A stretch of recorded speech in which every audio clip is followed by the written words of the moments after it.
Nellore rural నియోజకవర్గంలో అనేక అభివృద్ధి కార్యక్రమాలు చేశామని, తాను ఎవరిని విమర్శించే వ్యక్తిని కాదని, తనను ఎవరైనా విమర్శిస్తే ఆ భగవంతుడే చూసుకుంటాడని రాజ్యసభ సభ్యులు వేమిరెడ్డి ప్రభాకర్ రెడ్డి అన్నారు. ఆయన కోడూరుపాడులో ఏర్పాటు చేసిన పరిచయ వేదికలో మాట్లాడారు. ఈ సందర్భంగా ఆయన మాట్లాడుతూ రూరల్ ఎమ్మెల్యేగా కోటమిరెడ్డి శ్రీధర్ రెడ్డిని ప్రతి ఒక్కరూ గెలిపించాలని, ఆయన ఎప్పుడు ప్రజల వెంటే ఉండే వ్యక్తిని, ముఖ్యమంత్రిగా చంద్రబాబు నాయుడిని చేసుకోవడం మన బాధ్యతని, తర్వాత ఎంపీగా తనను గెలిపించాలని ఆయన కోరారు.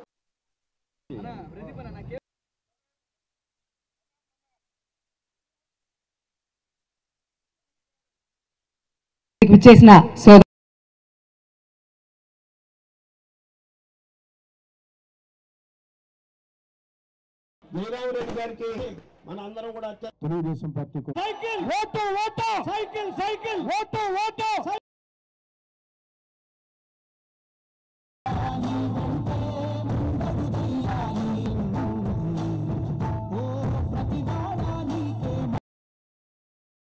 నేను ఒక్కటే చెప్పేది, రూరల్ ఇన్ఛార్జిగా ఉన్న ఆదాల ప్రభాకర్ రెడ్డి మొన్న రూరల్లో ఒక మీటింగ్ పెట్టి అతను మాట్లాడకుండా పక్కోళ్ళ చేత నన్ను అనవసరమైన మాటలు అనిపించాడు. అవన్నీ కూడా భగవంతుడు చూసుకుంటాడు, దానికి సమాధానం ఉండదు. దానికి నేను ఒక్క మాట కూడా మాట్లాడను, ఎందుకంటే పైన భగవంతుడు ఉన్నాడు, ఆయన చూసుకుంటాడు. ఏ టైంలో చూసుకోవాలో ఆ భగవంతుడికి తెలుసు. సో మనం చెప్పాల్సిన అవసరమే లేదు. దాని గురించి కూడా మనసు నచ్చి ఏదో మనసు గాయపడి అక్కడ ఈ పార్టీలో చేరా నేను ఈ మధ్య. సో మనం అందరం కూడా చంద్రబాబు నాయుడు గారిని ముఖ్యమంత్రి చేసే కార్యక్రమంలో మన అందరం ఉన్నాం. భాగంగా మీ అందరూ కూడా రేపు శ్రీధర్కి ఓటేసి శాసనసభ్యులను పంపించి మనందరం చంద్రబాబు నాయుడిని ముందు ఆ కుర్చీలో కూర్చోబెట్టాల. తర్వాత నాది నెక్స్ట్, నేను మీ ఎంపీగా పోటీ చేస్తున్నాను. నేను కూడా అదే ఉద్దేశంతో ఈరోజు ఇక్కడికి వచ్చింది. మీ అందరూ కూడా నాకు ఓటేసి నన్ను గెలిపిస్తారని, మీ అందరూ ఆశీస్సులు ఉంటాయని కూడా కోరుకుంటున్నాను.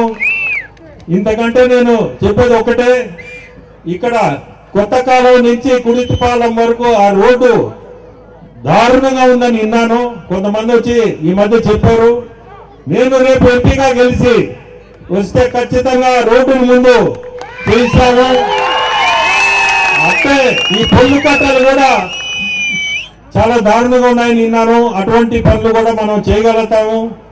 సెంట్రల్ గవర్నమెంట్ నుంచి మనం ఫండ్స్ తీసుకొచ్చి ఇటువంటి అభివృద్ధి కార్యక్రమాలు కూడా మనం చేసి చూపిస్తాము. అందులో శ్రీధరు నాకు తోడుంటే మీ అందరికి కూడా అదృష్టం.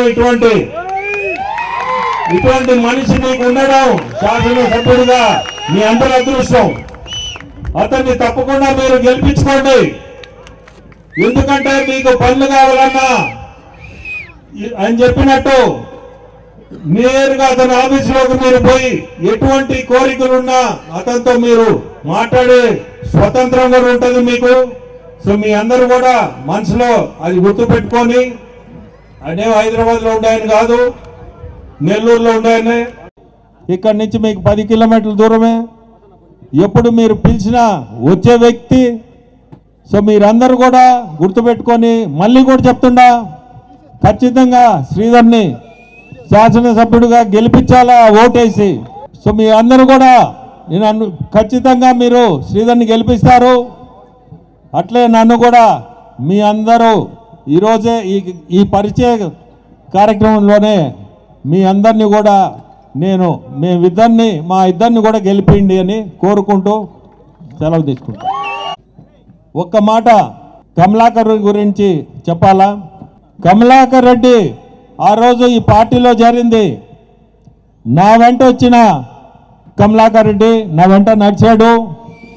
మీ అందరికి కూడా తెలుసు. ఇంకా మిగతా జయరాం రెడ్డి, ఇంకా కూడా ముగ్గురు చేరారు. తమ్మి సీనయ్య, కంటేపల్లి శ్రీనివాస్, జబ్బార్ భాయ్.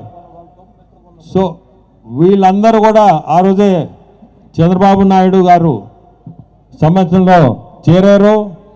అందరూ కూడా మీ అందరూ కూడా చెప్తున్నాను, ప్రతి ఒక్కరూ ఆ రోజు చేరిన వాళ్ళు పాత కొత్త అని లేకుండా తెలుగుదేశం పార్టీలో మనందరం రావడం, ఈరోజు కొత్త పాత అని లేకుండా ప్రతి ఒక్కరూ సామాన్యంగానే కార్యకర్తలు చూస్తున్నారు.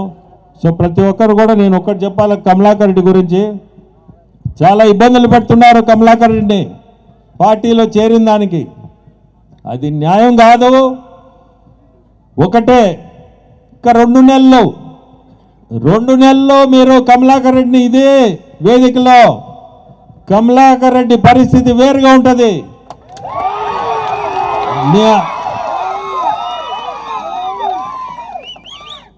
అప్పుడు ప్రతి ఒక్కరు మీ అందరూ కూడా కమలాకర్ రెడ్డిది ఈరోజు చేసిన తప్పుడు పనులు ఎదురుగానే ఈ తప్పుడు పనులు చేసి ఉండారు. అతని మీద కక్షతో అది చాలా తప్పు, చేయకూడని పనులు చేశారు. ఈ కరెక్షన్స్ అన్నీ కూడా ఎలక్షన్లు 2 నెలలే, ఆ తర్వాత ఎవరెవరు దీంట్లో ఇబ్బంది పడ్డారు ప్రతి ఒక్కరికి కూడా అటువంటి ఏదన్నా ఉన్నా కానీ మేమందరం నిలబడి దాన్ని ఖచ్చితంగా మీ అందరికి కూడా ఇబ్బందులు లేకుండా కూడా నిలబడతాం కమలాకర్ రెడ్డితోటి.